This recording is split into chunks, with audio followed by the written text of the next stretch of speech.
అందులో ప్రధానంగా మనం చేసే స్నానంలో కూడా కొన్ని పదార్థాలను ఆ నీటిలో కలుపుకొని చేయడం వల్ల అంటే స్నాన విధి అంటాం కదా, ఈ విధంగా చేయడం వల్ల కూడా ఏంటంటే ఆ గ్రహ దోషాలు తగ్గుతాయి. అందులో భాగంగా ఈరోజు మనం ఏం చేస్తామంటే సూర్యగ్రహం జాతకంలో బాలేకపోతే ప్రధానంగా ఇటువంటి అనారోగ్య సమస్యలు ఒక వ్యక్తికి కలుగుతాయి.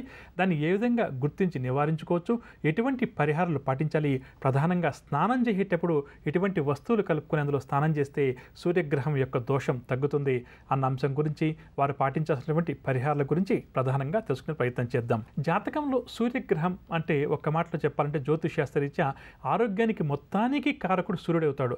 అయినప్పటికీ కూడా అంటే ఒక వ్యక్తి ఎప్పుడు ఏదో ఒక అనారోగ్య సమస్యను బారిన పడి ఇబ్బంది పడుతున్నాడు అంటే ఖచ్చితంగా కూడా ఆ వ్యక్తి జాతకంలో సూర్యుడు అనుకూలించే స్థానంలో ఉండని చెప్పవచ్చు.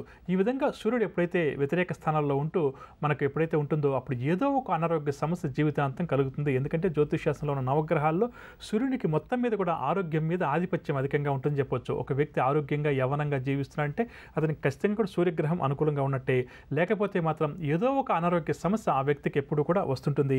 అదేవిధంగా మరికొన్ని ప్రధానంగా సూర్యుని వల్ల కలిగేటటువంటి వ్యాధుల విషయానికి వస్తే ఎముకలకు సంబంధించినటువంటి వ్యాధులు ఎవరికైతే అధికంగా ఉన్నాయో అంటే ఈ ఎముకలు విరిగిపోవడం కానీ లేదా ఎముకలకు సంబంధించినటువంటి సమస్యలు అంటాం కదా, ఇవి ఎవరికైతే ఉన్నాయో వారికి కూడా ఈ సూర్యగ్రహం అనుకూలంగా లేకపోతే వస్తుంది.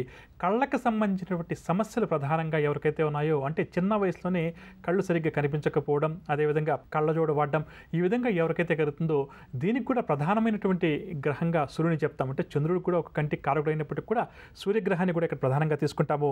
అదేవిధంగా గుండె సంబంధిత వ్యాధులు ఎవరికైతే అధికంగా వస్తున్నాయో, గుండె నొప్పి లాంటివి రావడం అధికంగా జరుగుతుంది కదా, అదేవిధంగా వీటన్నిటికీ కూడా సూర్యగ్రహం కారణమవుతాడు. కాబట్టి ఇటువంటి సమస్యలతోటి బాధపడేవారు ఎవరైతే ఉన్నారో వారికి తరచుగా ఏదో ఒక జ్వరం అంటూ రావడం, జ్వరాన్ని బారిన పడి ఇబ్బంది పడడం ఎవరికైతే ఉంటుందో వారు, అదేవిధంగా తలనొప్పి సమస్యలు ఎవరికైతే అధికంగా ప్రధానంగా వస్తుంటాయో, ఏదో ఒక హెడేక్ అంటాం కదా, నిద్ర లేచినప్పుడు ఎప్పుడు కొంతమంది తలనొప్పి అని చెప్పి అంటుంటారు. అటువంటి వారికి కూడా జాతకంలో సూర్యుడు అనుకూలంగా లేనప్పుడు ఇటువంటి సమస్యలు వస్తాయని గుర్తించాలి.